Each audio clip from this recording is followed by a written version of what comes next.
Hello and greetings one and all. I'm sure you're all familiar with the recent debate between David Woods and Kafa Kenny Boomer. And yes, I'm going to call that guy Kafa Kenny from now on, because some of the things he said was just shocking, really, supposedly coming from a Muslim. You know, for me, he's gone full on Kafa now. But we're going to look at that, and we're going to look at some other things today in this video. So I'm going to run a little clip, and then I'm going to make a comment about it. Thanks for watching. If people in modern times are going to accuse the Prophet, peace be upon him, of immorality regarding the marriage, when in fact no one of his time made such accusations, I repeat, no one of his time made such accusations. It's hard to, his most fearsome enemies, they didn't accuse him of that. The worst enemies of the Prophet ﷺ, who smeared him with everything imaginable, they couldn't even think of this as a flaw. Okay, so let us look at that claim that none of Muhammad's contemporaries accused Muhammad of being a paedophile. Right, if we look at this hadith, it's a famous hadith. You can find it in the collection of Abu Dawood. It's graded Sahih, and we're looking at this one from Sunan and Nasai. And this hadith tells a story of a blind man, and he has this slave who's the mother of his children, and she's given him two beautiful sons, which he calls pearls, you know, and she's good to him, according to the man. She looks after him, you know, but what she does, she slanders Muhammad, and the guy doesn't like this.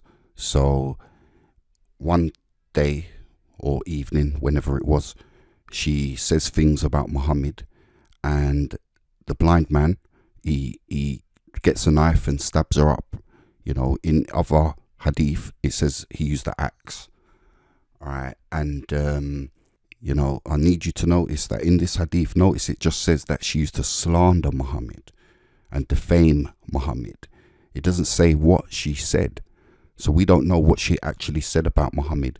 You know, maybe she called him a child molester. Maybe she called him a paedophile. You know, it doesn't tell us in the hadith. It just says she used to slander and defame Muhammad, right? Which cost her life, by the way. So the reason now why the word slander and the word defamed is the focal point here is because we are not told what this lady said, right? And as you will see in a clip I'm going to show you, that even the accusation of Muhammad being a paedophile is something that Yasser Qadi, who's an Islamic scholar, he won't even repeat, right? So this shows that he is troubled by the accusation against Muhammad.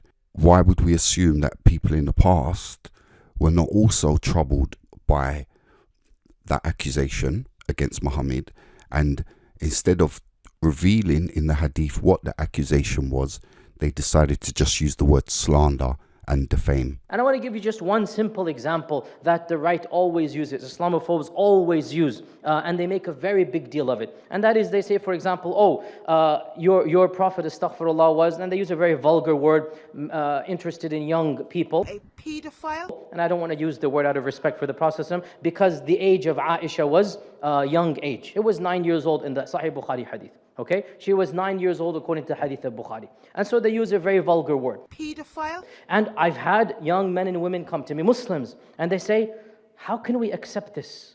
This is something that is vulgar. It's unethical. I can't believe that a prophet would do this. So as you just heard, even today, Muslims go to other Muslim scholars and have a problem with Muhammad's marriage to Aisha.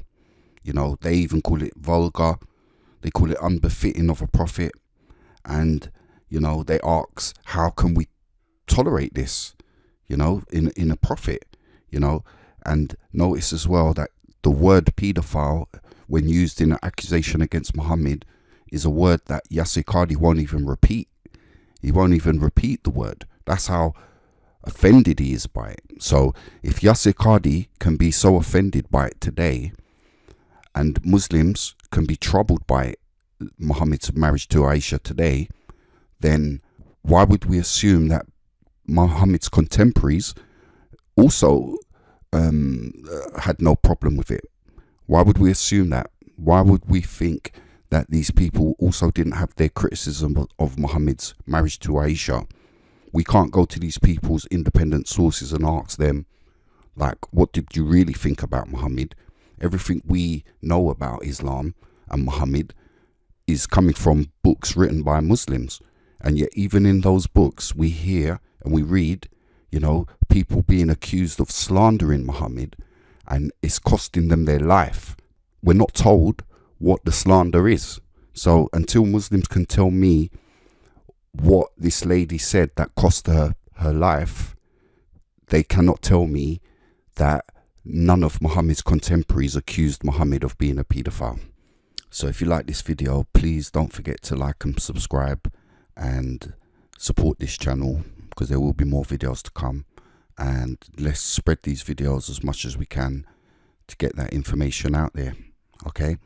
Peace and love. Bye. And that is, they say, for example, your prophet, astaghfirullah, was, and they use a very vulgar word, interested in young people. A pedophile. And I don't want to use the word out of respect for the Prophet.